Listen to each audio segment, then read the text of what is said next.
ሂሳብ ሲባል እንግዲህ በጣም ከባድ ነገር ወይ ደግሞ ከበድ ያለ ሳብጀክት አድርገን የምንመለከት ብዙዎች ነን። ግን እውነታው ከዚህ የራቀ ነውና በቀላሉ እንዴት አድርገን አንደርስታንድ እንደምናደርግ በምለቅላችሁ ቪዲዮዎች የምታገኙ ነው የሚሆን። ለዛሬ ያዘጋጀውላችሁ ለ12ኛ ክፍል የሚሆን የ2017 የኢንትራንስ ጥያቄ ሶሉሽኖችን ነው።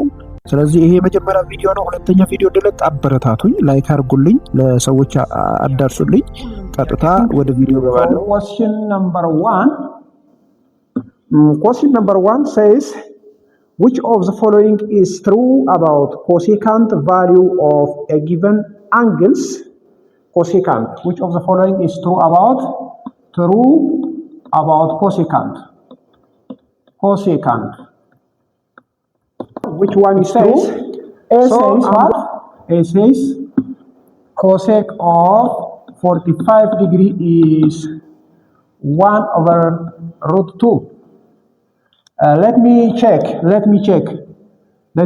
it.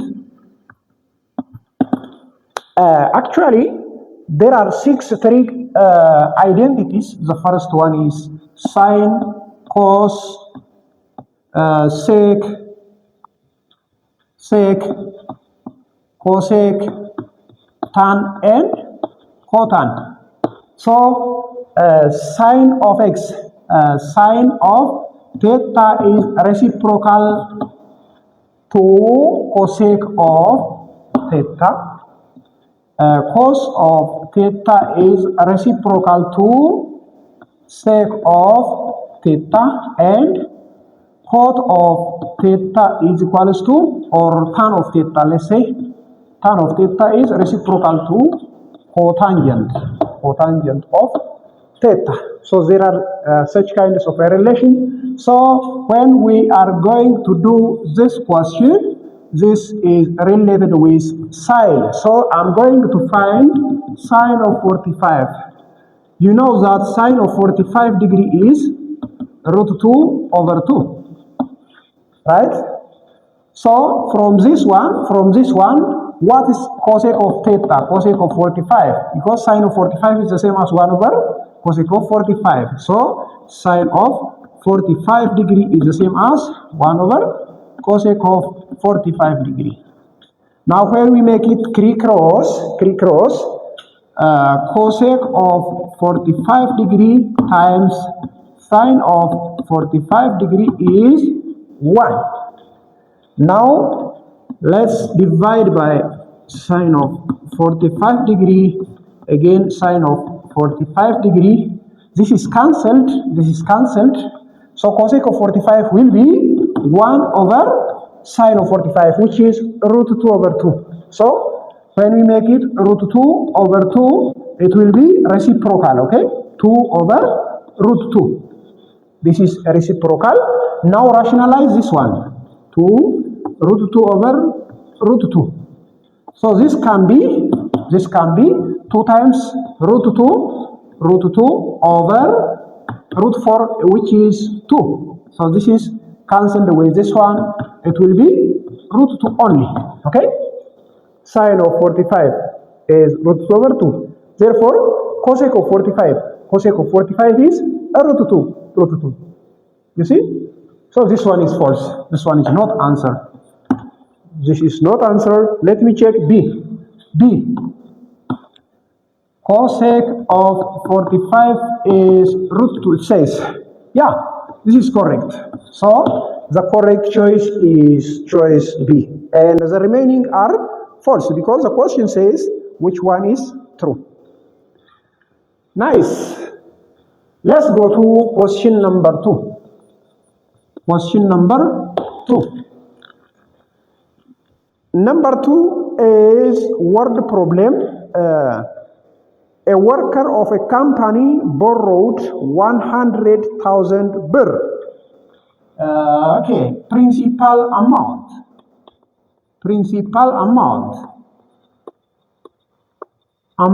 is 10,000 birr from Company Credit and Saving Association. She agreed to pay 10%. She agreed to pay 10% of loan during በአግሪመንቱ ወቅት ላይ ስንት ብር ተበድራለች? መጀመሪያ 100,000 ብር ተበድራለች። ዴን በአግሪመንቱ ወቅት ላይ 10% ለመክፈል ኢንተረስት ሬት is 10%. 10% ለመክፈል ተስማምታለች ማለት ነው። and the remaining amount to pay 3,000 ይሄ ብቻ አይደለም፣ ኢንተረስት ብቻ አይደለም የምትከፍለው 3,000 ደግሞ መንዝሊ ፕላስ ኢንተረስት በ36 ወር ውስጥ in 36 መንዝሊ ኢንስታልመንት ነው የሚለው 3,000 ብር ደግሞ ተጨማሪ ክፍያ ትከፍላለች ማለት ነው። another monthly payment is how much? 3,000. Okay, so she borrowed 100,000 birrs, and she will pay 10% of this at the end of 36 months. Number of months are 36 months, and she also decided to pay 3,000 birr each month. Okay, and she has to complete the full payment after 36 months. And what the question is, what is total amount of money she paid to Credit and Saving Association? እሺ ይሄን በደንብ ላብራራላችሁ በአማርኛ። እንግዲህ መጀመሪያ የሚለው ሰራተኛ 100,000 ብር ከብድርና ቁጠባ ተቋም ተበድሯል። 100,000 ብር ተበድሯል። ሌላው 10% ደግሞ ክፍያ ለመክፈል ተስማምቷል። እሱ ብቻ አይደለም 3,000 ብር በየወሩ በ36 ወር ውስጥ ነው መጨረስ ያለባት ብድሯን ማለት ነው። መክፈል ያለባት 36 ወራት ለ36 ወራት ነው ይሄንን ብር የወሰደችው ማለት ነው። ስለዚህ 10%ቱ በየወሩ ሳይሆን ቶታል ነው። የዚህ 10% ትከፍላለች። ምንድነው የሚመጣው? 10%ቱን አውጡት እስኪ ታይምስ 100,000። ስለዚህ እንደገና እዚህ ጋር ልጻፈውና አር ማለት ኢንተረስት ነው። ይሄኛው ወደ ቁጥር እንቀይረው 10% is equals to 10 over 100 which is equals to 0.1 ይመጣል።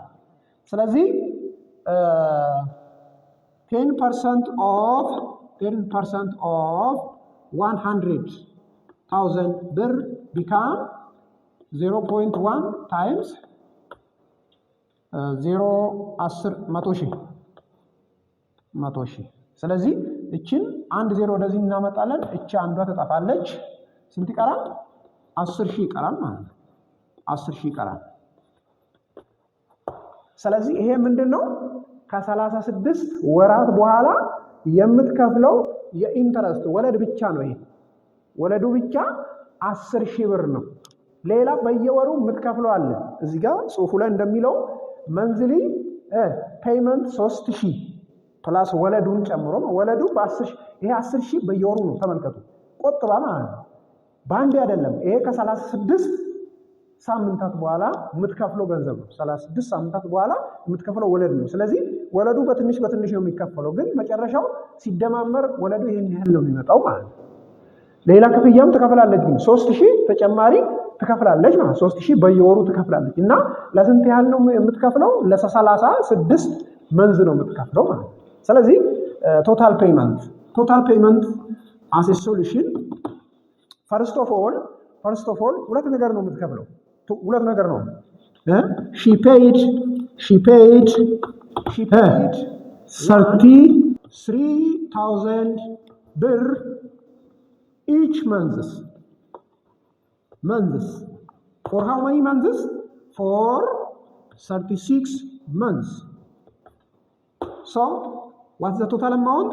It will be 3,000 times 36, which is I think it is 108 and 3 zeros.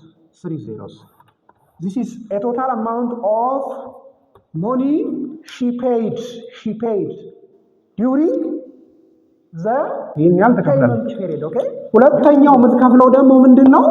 ሁለተኛው የምትከፍለው ኢንተረስት አለ፣ ወለድ ማለት ነው። በ10% ወለድ ነው የወሰደችው። ስለዚህ በ10% ወለድ ስለወሰደች 10% of original amount, original principal money or principal amount። ይሄ ማለት 10,000 ማለት ነው። 10,000። ስለዚህ ስንት አይነት ክፍያ ነው የምትከፍለው? ሁለት አይነት ክፍያ ነው የምትከፍለው። አንደኛው የወለድ፣ አንደኛው ወራዊ የምትከፍለው ክፍያ። ስለዚህ ቶታል ፔመንት ቶታል she paid what?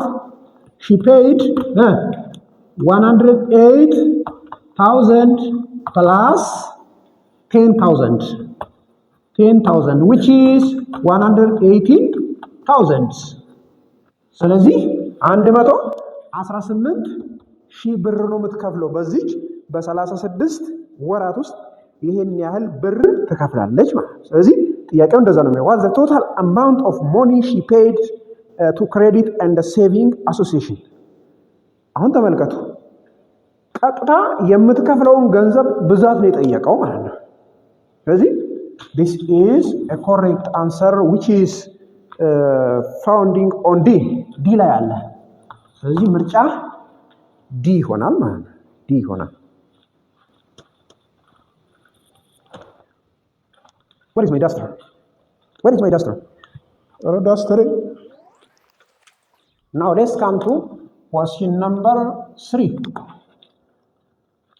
Okay, question number 3 is which of the following statement is true about a given system of linear equation? It says which of the following is true? Which of the following? The following is true about system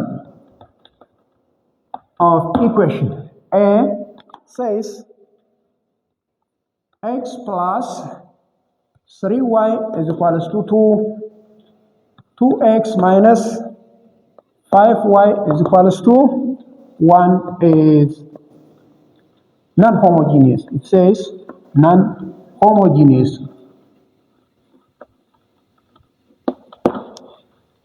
Yes, this is true, okay? This is true. Homogeneous means if the equation has this form, ax plus by is equals to 0, cx plus dy is equals to 0, okay? The right hand side should be 0. The right hand side is 0. If it is not 0, it is non-homogeneous. Actually, if it is not homogeneous, it is non-homogeneous, okay? Homogeneous የሚባለው 0 0 ሲሆን ብቻ ነው። 0 ከ0 ውጪ የሆነ እንደሆነ አንደኛው ቁጥር ለምሳሌ አንደኛው አንድ ቢሆን ይሄ አሁን this is non homogeneous because non zero ስለሆነ። ግን ሁሉ ጊዜ 0 ሲሆን ሲስተሙ አለ በዚህ በኩል ራይት ሃንድ ሳይድ ላይ always 0 ከሆነ ምንድነው homogeneous። ተመልከቱ homogeneous ነው የሚሆነው። ይሄን ተመልከቱ እስኪ ለምሳሌ 3x minus 4y plus 2 is equals to 0, x plus 4y is equals to 0. What about this? Is this homogeneous? Homogeneous መሆን ይችላል? No. Because እቺኛዋ ትሻገራለች። ተመልከቱ እዚህ ጋር ኮንስታንት አለች። ስለዚህ ኮንስታንቷ ወደዛ ስለምትሻገር 3x minus 4y is equals to -2 ነው የሚሆነው ይሄ ማለት። ከዛ ይሄኛው x plus 4y is equals to 0. ስለዚህ ይሄ non zero ነው። So this is non homogeneous. It's not homogeneous. ስለዚህ 0 ስለተጻፈ ብቻ ሳይሆን ኮንስታንት የሚባለው ነገር ተሻግሮ ኮንስታንት የሚባለው ነገር ቫሪያብል ብቻ ነው በሌፍት ላይ የሚቀረው። ራይት ሃንድ ሳይድ ላይ 0 ብቻ ከሆነ ምን ይባላል? ሆሞጂኒየስ ይባላል። ነን 0 ከሆነ ግን ነን 0 ቬክተር ከሆነ ነን ሆሞጂኒየስ ይባላል። ስለዚህ ይሄ ትክክል ነው ማለት ነው። It's non homogeneous. This one is correct. Okay? This one is correct. So the rest is not correct. ተመልከቱ ቢ ላይ ያለው 1 0 ነው የሚሆነው። ቢ ላይ ያለው እንዲህ ነው የሚለው 3x minus y is equals to 1, x plus 3y is equals to 0 ሆሞጂኒየስ ነው የሚሆነው ቢ ላይ ሆሞጂኒየስ ቢኮዝ ይሄ ሆሞጂኒየስ አይደለም። ስለዚህ ቢ አይሆንም። ሲ ላይ ያለውን ተመልከቱ። ሲ ላይ ያለው x plus 3y is equals to 6 2x minus 5y is equals to 2 ኤም ሆሞጂኒየስ ነው የሚለው ሆሞጂኒየስ መሆን አይችልም ቢኮዝ ሆሞጂኒየስ የሚሆኑት ኦልዌይስ 0 0 መሆን አለባቸው። ዲ ላይ ደግሞ 0 0 አስቀምጦ ግን ነን ሆሞጂኒየስ ይላል። ዲ ላይ ምን ይላል? 2x plus y is equals to 0 x minus 4y is equals to 0 ይሄ ምን ይላል? ነን ሆሞጂኒየስ ይላል። ይሄ አይሆንም ምክንያቱም ይሄ ሆሞጂኒየስ ነው። ሆሞጂኒየስ 0 0 ስለሆነ ኮንስታንት እዚህ ጋር ስለሌለ።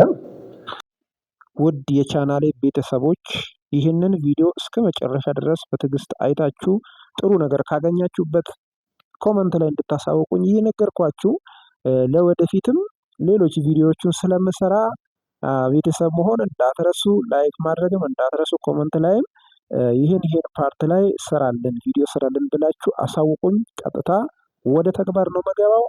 አበረታቱኝ።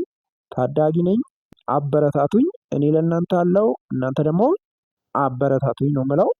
አመሰግናለሁ ስለተመለከታችሁ። እስከ ቀጣይ ቪዲዮ ድረስ መልካም ቀን።